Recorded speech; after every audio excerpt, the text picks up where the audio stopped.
बात करेंगे बीजेपी द्वारा फैलाए गए उस रायते के बारे में जिसे यूजीसी भी कहा जाता है।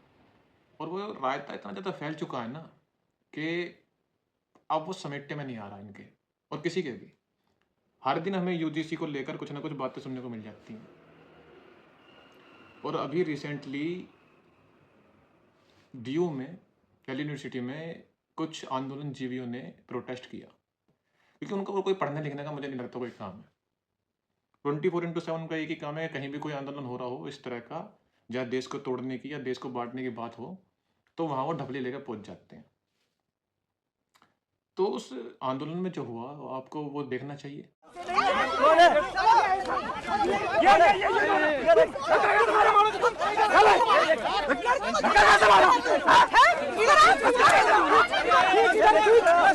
यहाँ पे लगातार यहाँ पे देख सकते हैं आप, यहाँ पे हंगामा बढ़ गया है काफी ज्यादा। ये देख सकते हैं आप हंगामा बढ़ गया है, काफी ज्यादा हंगामा बढ़ गया है। और इस वक्त साइड इस वक्त देख सकते हैं आखिर विवाद का रूप फिर ले चुका है। यह यात्रा, ये रैली फिर से विवाद का रूप ले जा चुकी है, जो कि आप पुलिस प्रशासन और ये आप देख सकते हैं क्या हो गया, पुलिस प्रशासन रिटर्न कर रहा है। इस वीडियो में जो आप देख रहे हैं, इस लड़की का नाम है रुचा तिवारी। ये एक पत्रकार है। ये वहां पर इस प्रोटेस्ट को कवर करने के लिए गई। इसमें उन्होंने कुछ सवाल पूछे उनसे। अब इन आंदोलन जीवियों के साथ ये प्रॉब्लम है कि जब भी इन्हें कोई सवाल पसंद नहीं आते हैं तो फिर ये वहां पर कुछ ना कुछ हरकतें करना शुरू कर देते हैं। वो लड़की ब्राह्मण थी।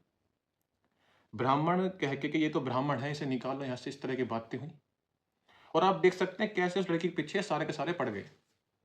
और यहाँ तक कि जब उसे लेके जा रहे थे तब आपने सुना कि वो कैसे कह रहा था कि इन्हें हम काट देंगे। अच्छा, काट दोगे? फिर जो डर है या जो ब्राह्मण को लेकर नफरत है वो इस तरह की फैल गई है ना आज इस देश में कि वो समेटने में नहीं आ रही है। उसका हम क्या करें कुछ समझ में नहीं आता। अब ये दूसरी वीडियो देखिए। पुलिस बेसिकली अटैक करवा रही है। ये शांति से प्रोग्राम कर रहा है। चलो लेके चलो।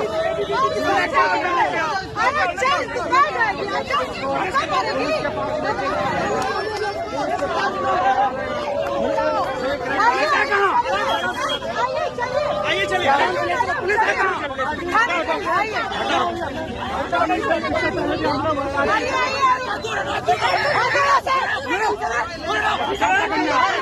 चलो हटो कैमरा हटो।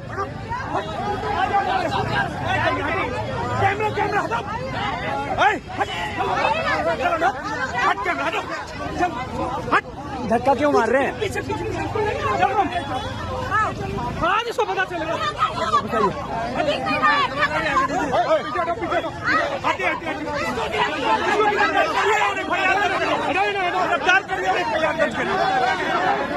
इस वीडियो कहता है कि आज इसको पता लगेगा कि क्या होगा। इसको लेके चलो। कहाँ लेके चलो? और क्या पता लग जाएगा सिवाय इसके कि तुम कितने अनपढ़ और गंवार हो? इसके अलावा तो मुझे नहीं लगता कुछ पता लगेगा। ये ऐसे जाहिल लोग हैं कि इन्हें खुद तो पढ़ना है नहीं, ये किसी और को भी वहां पर कुछ करने नहीं देते। और इनसे अच्छा ढंग का सवाल करो तो फिर जो वहां पर हो रहा है वही होता है। इसे अब इसको आप किस तरह से डिफाइन करेंगे? अब इस पर जो भी ये विवाद हुआ है, इस पर उस लड़की का ये बयान आया है। उस लड़की का बयान आप सुनिए। ऐसे कर रहे थे, ले चल इसे ले चल, साइड हट ले चल भी, क्योंकि भाई लॉ फैकल्टी के भी कुछ बच्चे आ रहे थे और भी लोगों को कॉल्स हुए थे कि यहाँ पे भाई लड़की को पकड़ लिया गया है, बचाने आ रहे थे लोग। तो ये लोग सोच रहे थे इसे लेके निकल, क्योंकि यहाँ भीड़ ज्यादा देर तक टिक नहीं पाएगी, तो इसे कहीं तो लेके चल। और मेरे कान में वो लड़कियां बोल रही थी, आज तू चल, तेरा नंगा परेड निकलेगा।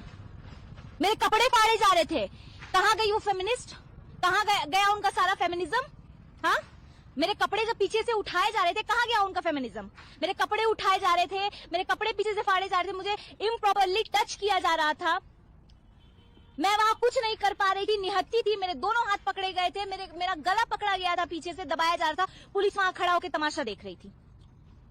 मेरा वीडियो बना रहे थे उनके जो यूजीसी के गुंडे थे, मैं गुंडे कहूंगी उनको क्योंकि वो छात्र नहीं है, छात्र ऐसे नहीं हो सकते हैं। माँ बाप इन्हें घर से जमीन बेच के, पैसे लगा के, कमा के, किसानी करके इन्हें पढ़ने भेजते हैं दिल्ली बॉम्बे जैसे मेट्रोपॉलिटन सिटीज में, और ये लोग आके यहाँ ये तमाशा करते हैं। मेरा क्या गलती था? क्या गलती थी मेरी? मैंने एक सवाल कर दिया कि यूजीसी का फुल फॉर्म बता दो, यूजीसी में लागू क्या कराना चाहते हो, क्यों? तो जैसा कि आपने देखा, इसमें उस लड़की ने भी बताया कि कैसे उसके साथ बदतमीजी होती है, कैसे उसको टच किया जाता है, किस तरीके से उसके पीछे से कपड़े उठाए जाते हैं। अब यहीं सोचिए कि कहीं उसकी जगह कोई दलित लड़की होती या कोई मुसलमान लड़की होती तो अब तक क्या बवाल मच गया होता। लेकिन लड़की ब्राह्मण है तो किसी को कोई फर्क नहीं पड़ता इस चीज से। क्या ब्राह्मण होना इस देश में पाप हो गया है क्या? इस चीज की जो शुरुआत होती है ना, वो उस वक्त से होती है जब जेएनयू के कैंपस में ब्राह्मणवाद से आजादी, ब्राह्मणों को जूते मारो, इस तरह के स्लोगन चलते हैं। पहले वो ग्राफिटी जो है ना, वो दीवारों पे लिखी जाती है और वो दीवारों से निकलकर लोगों के मुंह पर आती है, जुबान पर आती है, और फिर तिलक तराजू और तलवार इनको मारो, जूते चारी वाली बातें होती हैं। और अब जब ये सब हो गया तो वो चीज अब सामने मार पिटाई पर आ रही है। ब्राह्मणों ने क्या नहीं किया इस देश के लिए। चंद्रगुप्त मौर्य जंगल में रहते थे, उनके पिता नहीं थे। अगर हम आज की तौर पर देखें तो जो जंगल में रहने वाले जो लोग होते हैं आदिवासी, उनको एसटी कास्ट में गिना जाता है। वो चंद्रगुप्त मौर्य को एक क्षत्रिय, एक राजा बनाने वाले, जिनको हम आज भी इतना मानते हैं, सभी मानते हैं, इस भारत के बहुत बड़े जो महाराज हुए, उनको बनाने वाले कौन थे? एक ब्राह्मण थे, चाणक्य। उन्होंने उनको महाराज बनाया। उनका जो इस देश के लिए, जो चाणक्य ने जो इस देश को चाणक्य नीति दी, जो यवनों से इस धरती को बचाया, क्या उसका कोई मोल नहीं है आज की डेट में? सर कटा दिए, यहां तक कि कहा जाता है कि जो जनेऊ हैं उसके अंबार लग गए थे। अपने सर कटा दिए इस देश के लिए, इस भूमि के लिए, इस धर्म के लिए। क्या उसकी कोई कीमत नहीं है? कि इन जैसे 2 कौड़ी के लोग आके ब्राह्मणों को मारने की बात करेंगे और बस कोई कुछ नहीं बोल लेगा। और इनको ये हिम्मत मिलती है क्योंकि इन्हें पता है कि इनका कोई कुछ नहीं बिगाड़ सकता। एससी एसटी केस में 2 मिनट में कोई भी किसी को अंदर करवा देगा, झूठे केस में। अभी एक गांव में 200 ब्राह्मण की जो परिवार है, 200 ब्राह्मण परिवार, उन पर एक आदमी ने एससी एसटी केस लगा दिया। 200 ब्राह्मण परिवारों पर एक आदमी ने, आपसी दुश्मनी में। आप ये बताइए कि अब वो परिवार क्या करे? वो केस लड़े सारे जाके। 1 मिनट नहीं लगता किसी को झूठा इल्जाम लगाने में किसी पर, और उसकी पूरी जिंदगी बर्बाद हो जाती है। और ये सब का श्रेय जो है ना, ये सब का श्रेय जाता है मोदी जी को, हमारे को। इसका श्रेय और किसी को नहीं जाता। कहीं कोई वंदे भारत चल रही होती है, उसका श्रेय मोदी जी को लेना है, वहां पे जाके हरी झंडी दिखानी है। टॉयलेट बनते हैं इस देश में तो उसका श्रेय भी मोदी जी को लेना है कि भाई मैंने टॉयलेट बनवाए। तो जो ये आज बंटवारा हो रहा है ना, और जो ये बातें हो रही हैं ब्राह्मणों को मारने की, ब्राह्मणों को खत्म करने की, इसके दोषी भी, फिर इसका जो श्रेय है ना, वो भी मोदी जी को ही जाता है और किसी को नहीं जाता। फिर इसका श्रेय मोदी जी, फिर आप ही लीजिए, फुल क्रेडिट आपको। और मैं ये मान ही नहीं सकता कि इतना कुछ हो गया और आप कुछ बोल नहीं रहे हैं और आपको कुछ पता नहीं था इस बारे में। मैं मान ही नहीं सकता है। और ये किस तरह के लोग हैं ना, ये भी मेरे हिसाब से आपको देखना चाहिए कि इनकी मानसिकता क्या है, और ये कितने जो लोग हैं कितने पढ़े लिखे हैं। University gents commission, once more, university gents commission, UGC का full form. Once more, university gents commission, gents commission. University gents commission, UGC की फुल फॉर्म। तो सुन लिया आपने, यूजीसी का फुल फॉर्म क्या होता है? यूनिवर्सिटी जेंट्स कमीशन, ये होता है मित्रों। और ये लोग हैं जो समर्थन कर रहे हैं यूजीसी का। इस तरह के लोग। अब जब मैं इन्हें अनपढ़ कहता हूं तो मैं क्या गलत कहता हूं? लेकिन हो सकता है भाई हमें ही गलत पता हो, हमें गलत बताया हो और इनको ही सही मुझे लगता है पता होगी, क्योंकि हम तो कुछ बोल नहीं सकते ना। एसएसटी केस, एक केस कब फेंक के मार दे कोई पता नहीं। और अब ये और देखिए, ये भी बहुत ही आपको देखना चाहिए मेरे हिसाब से। इस बात का विरोध कर रहा है। किसने कहा वो विरोध कर रहा है? वो विरोधी बचपन से हैं, उनका खून विरोध में है।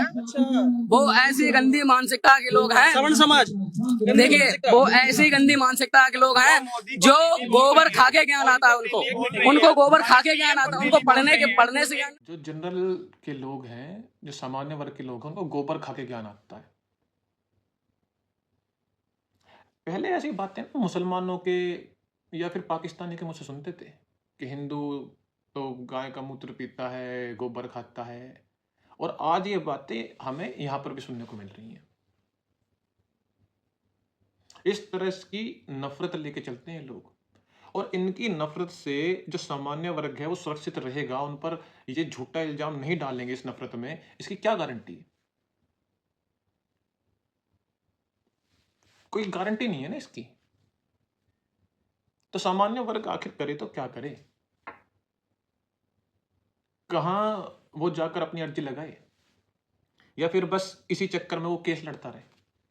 तो जो ये भेदभाव पैदा हो गया है ना हमारे बीच, जो ये दरार पैदा हो गई है इस सब चीजों को लेकर, आप जातीय भेदभाव को खत्म करने के चक्कर में जो आपने ये जातीय भेदभाव बढ़ा दिया है ना, आगे जाकर ये कितना विकराल रूप लेगा ना, इसकी हम कल्पना भी नहीं कर सकते।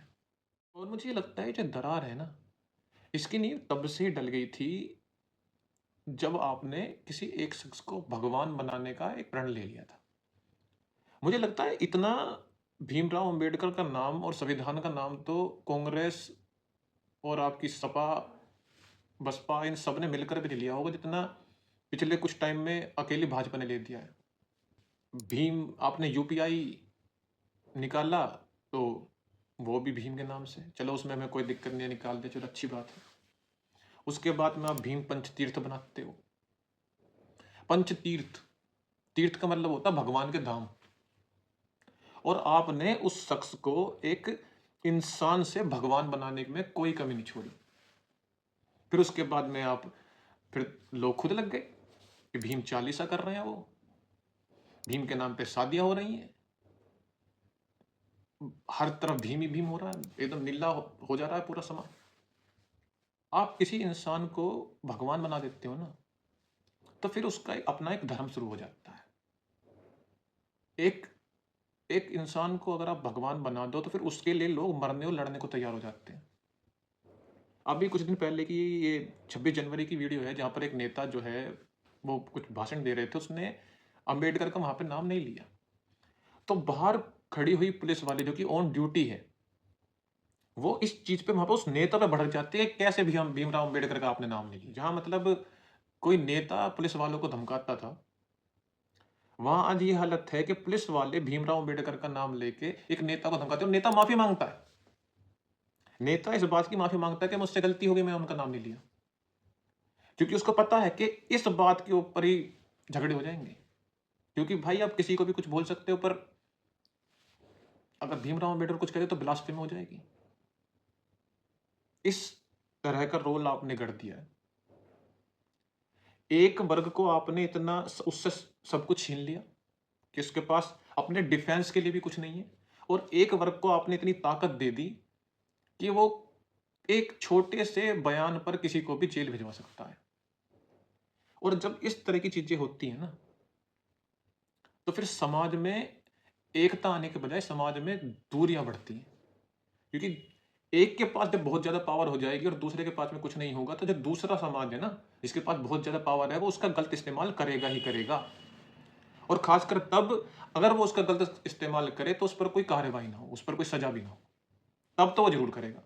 जब ऐसा होता है ना, तो वही बात होती है कि जो मैंने कहा